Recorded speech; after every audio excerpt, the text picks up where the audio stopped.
Olá, muito boa noite. Estamos de volta com Frente a Frente, que recebe hoje o deputado Henrico Mizrazi. Ele que é do MDB de São Paulo e está lá cuidando de vários assuntos na Câmara dos Deputados. E olha, nesta época do ano, os políticos começam a querer colocar em pauta uma série de projetos que ficam ali, né? Alguns chamam até de projeto jacaré. Ele fica ali assim, papapá, e de repente ninguém está olhando, vupt, o projeto é aprovado. Isso acontece toda a legislatura, ou no final do ano, ou nesse período aí, quando os deputados já começam a organizar as suas campanhas, né, que vão começar lá em julho, mas nessa altura do campeonato já está todo mundo pensando em como vai financiar e também buscando aí recursos para alguns projetos que foram aprovados, né, porque agora é hora de abrir a caixa de bondades, acontece que às vezes não tem recurso para isso. E nessa linha aí de arrumar recursos, eu ouvi hoje na Câmara dos Deputados que já existe uma vontade de acelerar a aprovação da legalização dos jogos de azar, né? Aprovar os cassinos aí Brasil afora para aumentar a arrecadação do governo para pagar, inclusive, o novo piso salarial da enfermagem que foi aprovado na semana passada na Câmara e no Senado e falta ali só enviar para o presidente Jair Bolsonaro para ele poder sancionar essa proposta. O senhor acha que passa a legalização dos jogos de azar no Congresso? Então, em primeiro lugar, com relação a... outro dia um deputado me falou que o ano eleitoral é um ano de jogar na defesa, né? Então tem que tomar cuidado com o que vai. Mais do que ataque é jogar na defesa. Então, de fato, tem que tomar muito cuidado para que não haja projetos de caráter demagógico ou populista. Depois a gente vai ter que pagar a conta de alguma maneira. Não existe consenso nenhum acerca da aprovação do PL da legalização dos jogos de azar como contrapartida à aprovação do piso nacional de enfermagem. Até porque precisa fazer conta, né? Não é uma coisa assim do tipo, um argumento, não, vamos aprovar uma coisa que traz arrecadação para pagar outra sem fazer conta, sem ver se bate. Então tem essa notícia circulando, mas eu não acho que os parlamentares vão fazer esse tipo de... Que a bancada cristã é contra, né? Majoritariamente contra. Eu acho difícil aprovar a legalização. O senhor é a favor ou o senhor é contra? Eu joguei contra. Eu votei contra. Eu votei contra porque eu acho que a gente não tem uma tradição disso, não acho que a gente precisa importar essa tradição de ter jogos de azar no Brasil. Não me parece ser uma necessidade premente para aumentar a arrecadação. Pois é, deputado Henrico, eu vejo que o senhor diz aí que o ano eleitoral tem que ser de retranca, né, de defesa, mas há uma proposta de aprovar uma reforma tributária, pelo menos no Senado Federal. Passa? É possível votar uma mudança tão brusca assim? Olha, eu sou muito cético com relação a aprovar a reforma tributária esse ano, até porque reforma tributária é mais difícil de aprovar do que reforma da Previdência, porque a reforma tributária tem uma quantidade, um emaranhado de divergências entre setores da economia, entre estados, municípios e União. O jogo do poder. Então, de fato, mexer radicalmente na estrutura tributária, como é, por exemplo, aprovar um IVA, aprovar um imposto de valor agregado, que muda completamente a lógica do sistema tributário, você impacta muitos interesses e é difícil fazer essa costura política. A gente viu tanto que foi na época de 2019 e 2020 com a PEC 45, com a própria PEC 110 no Senado, não é nem um pouco simples. Quando a gente fala em reforma tributária, todo mundo ergue a mão, ok, vamos aprovar. Mas cada um tem o seu projeto, né? O diabo mora nos detalhes. O diabo mora nos detalhes. Quando você vai ver, né, setor por setor, qual que é a demanda de cada um, de estados, de municípios, começa a virar uma composição política difícil. Mas eu estou achando que o Congresso está andando em ano eleitoral, está votando. Não, está votando, estamos parados. Fiquei até surpreso com isso. Segundo semestre que deve dar uma parada, né? No segundo semestre para, até a eleição diminui muito a densidade. É a primeira experiência que eu vou ter de uma campanha durante a minha primeira legislatura, né? Então eu não sei o quanto para. Todo mundo fala que dá uma boa diminuída na densidade legislativa. De julho a outubro é assim um deserto. Às vezes eles vão ali faz um esforço concentrado, geralmente ali, né, na primeira semana de setembro, né, faz ali de cada 15 dias, por mês. Agora está votando, as comissões estão começando a engrenar de novo, então está, enfim. É um ano eleitoral, é um ano de defesa mesmo. Além da reforma tributária, tem alguns projetos ali bem polêmicos, esses também devem ficar fora. Eu acho que sim. Eu acho difícil aprovar projeto muito polêmico, porque o projeto polêmico depende muito da canalização do esforço político, de intensidade. Isso precisa de presença, precisa de insistência. E nessa mudança agora para presencial, né, já muda completamente o estilo de trabalho, de projeto e de pauta. Né? Sim. Mas sabe que eu estava com saudade, né? É bom, né? É bom. Conversa presencial é melhor, né? Conversar.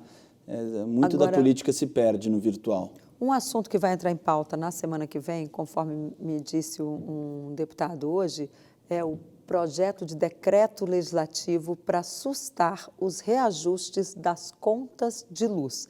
É uma proposta que vem lá do Ceará, do deputado Domingos Neto, porque a companhia de energia de lá fez um reajuste alto e ele quer agora sustar por meio de um decreto legislativo, e já existem ali emendas para que outros estados também consigam ir no mesmo caminho. O senhor que é mestre em direito constitucional, o senhor acha que isso é legal? Porque alguns deputados me disseram, olha, isso aí pode acabar na justiça. Contrato perfeito, né? Claro que vai acabar na justiça, né? Não tem... O parlamento pode muito, mas tem certos limites.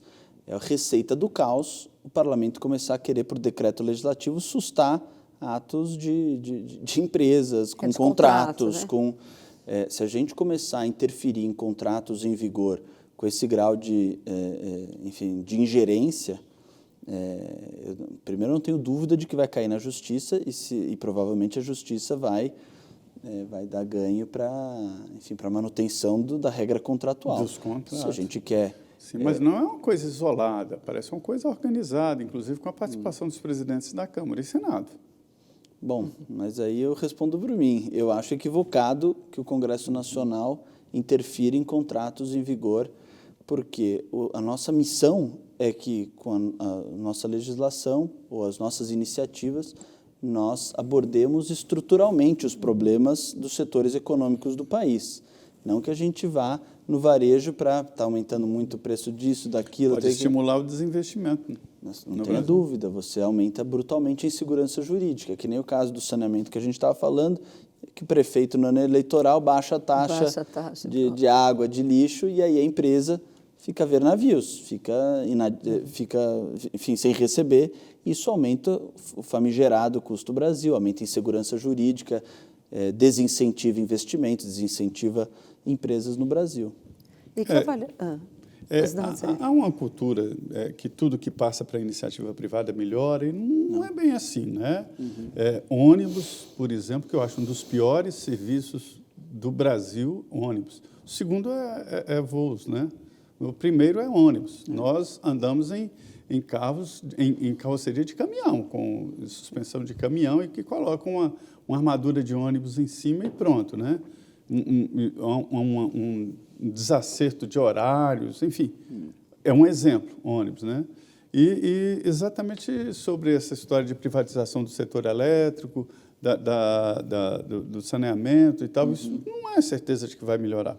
Não é certeza. O que eu costumo dizer é o seguinte, a gente precisa, por um lado, superar o paradigma arcaico de que tudo que é público tem que ser necessariamente estatal. E, por outro lado, a gente não pode ter ingenuidade de que o privado vai, por livre e espontânea vontade, por altruísmo, se dedicar ao bem comum. O privado quer ter lucro. Normal, legítimo e importante. Se assim não fosse, ele quebra, né? Ele quebraria. Agora, qual que é a missão do agente regulador? Seja o parlamento, seja as agências reguladoras competentes, ou seja, estados, municípios, enfim. É que a gente desenhe uma legislação ou uma regulação que faça confluir o interesse privado legítimo para o bem comum. Então, tipicamente o caso dos blocos regionais que eu estava falando. Qual que é? É uma regulação para que o privado não vá só no filé mignon. Se ele quer aproveitar o filé mignon, ele também tem uma dimensão social, porque, afinal das contas, saneamento básico é um direito das pessoas. Então, Estado e empresa privada, regulação e interesse privado, tem que confluir de alguma maneira para atender a pessoa, porque a pessoa que está recebendo água potável em casa, para ela não interessa se é uma empresa pública ou uma empresa privada que está fazendo chegar água na casa dela. Interessa que chegue uma água potável de qualidade e com preço razoável. Então, não estou falando isso na teoria, é muito simples. né? Mas, na prática, exige você estudar a fundo cada setor, exige você ter um conhecimento da realidade, não legislar com base em princípios abstratos, mas compreender efetivamente a dinâmica do setor para ser assertivo na regulação. Mas a gente não pode ficar preso nesse paradigma de estatista, né? De que só o Estado pode fornecer um bom serviço público. A gente precisa superar isso, na minha visão. Por falar em estatizar, como é que está essa questão, e não estatizar, da Petrobras e dos combustíveis? Vai ser possível o Congresso dar uma resposta ao preço da gasolina ou vai ter que se esperar aí uma mudança total no conselho da empresa para que baixe o preço? Tem muitas iniciativas e eu confesso a vocês que eu não sei ainda calcular com precisão os custos e os benefícios dessas iniciativas que muitas vezes o presidente Arthur, o presidente Rodrigo Pacheco, na boa intenção de intervir de alguma maneira nesse aumento calamitoso do preço dos combustíveis, mas o próprio fato da instabilidade na gestão da Petrobras, agora o presidente que está lá há um mês já está perigando porque mudou o ministro e não sabe se ao certo qual vai ser a política, qual que é a posição do próprio governo, tudo isso dificulta qualquer solução negociada, né? Porque gera uma instabilidade. Mas, de qualquer forma, não tem passe de mágica, né? Não tem algo que o Congresso faz que resolva o problema de cima para baixo. É sempre uma questão estrutural de um setor importante da economia que, muitas vezes, quando vem com uma solução um pouco cabal e mágica, essa solução geralmente esconde efeitos perversos de longo prazo, que são mais subterrâneos, mais silenciosos. Então, eu ainda não tenho uma opinião formada sobre essa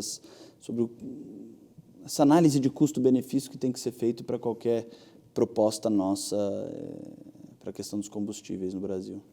Agora, em relação, eu queria entrar um pouquinho numa polêmica que a gente está vivendo há alguns meses em relação à urna eletrônica, né? Porque a gente teve aí o presidente Jair Bolsonaro insiste que precisa de uma auditoria externa, o TSE já fez diversos testes na urna eletrônica, assegura que o sistema é um sistema que confiável, porque ele já passou por vários, enfim, é exemplo até no mundo, né? O Brasil tem um sistema eleitoral que a urna ela é estanque. O Zé Maria estuda muito esse assunto, né, Zé? Da urna eletrônica. Ele é um especialista nesse estudo de urna eletrônica. O senhor confia na urna eletrônica? Eu confio na urna eletrônica. Veja, a urna eletrônica tem a grande vantagem dela não estar conectada, aí você me corrija qualquer coisa. Não está conectada a nenhuma rede que possa ser hackeada externamente, que possa ser acessada. Então, para você hackear uma urna eletrônica, você precisa estar fisicamente presente diante dela de alguma maneira. Você não pode acessar desde fora. E pode ser uma por uma. E tem que ser uma por uma. E a urna eletrônica, ela emite a zerésima. Ela emite no início e no final da votação ela emite. E aquele papelzinho, ele pode servir para uma recontagem. E são 7 impressões desse resultado final. Um pregado na parede e 6 distribuídos entre mesários, fiscais. Exatamente. Então... essa auditoria, conferir esse papelzinho com o que está nos computadores do TSE. Exato. Aí fala, não, mas a sala da apuração que não pode entrar, etc e tal. Tudo bem, mas tem a zerésima de cada urna do Brasil. É zerésima que fala. Zerésima de cada urna do Brasil. Chama zerésima porque quando aciona o que tem na urna. Sim. Aí aparece 0 em tudo. Sim. Agora, é 0, 0, 0. Exatamente. Votantes, 0. Agora, eu não sou contra o debate de aprimorar, principalmente a percepção de legitimidade das urnas. Se tem uma preocupação generalizada, eu vi uma vez uma proposta do ITA, de uns engenheiros do ITA, que não era nem voto impresso, era que as urnas eletrônicas pudessem, como que tirar um print da tela da votação de cada eleitor e enviasse aquele print para a nuvem, para um lugar todo criptografado, etc. e tal, como uma garantia de recontagem. Claro que isso não pode ser feito do dia para a noite, mas a questão da eleição é uma questão central para a legitimidade de um sistema. Então, nós precisamos trabalhar enfim, para fortalecer a percepção da legitimidade, porque legitimidade tem muito a ver com percepção. Então, acho que a gente tem um trabalho na política de explicar como é que funciona, porque tem gente que tem dúvida genuína, pode ter gente que manipula esse tipo de discussão, mas tem gente que tem dúvidas genuínas. E essas dúvidas não podem ser tratadas com desprezo, tem que ser tratadas com a informação de como acontece, do que acontece, de que, de fato, tem várias etapas, que as pessoas podem ir lá checar que o Ministério Público manda, que os partidos mandam representante, que o Exército manda representante, que é um sistema, Polícia Federal. Então, precisa ser tratado como uma campanha de informação. Isso que o senhor falou tudo é verdade.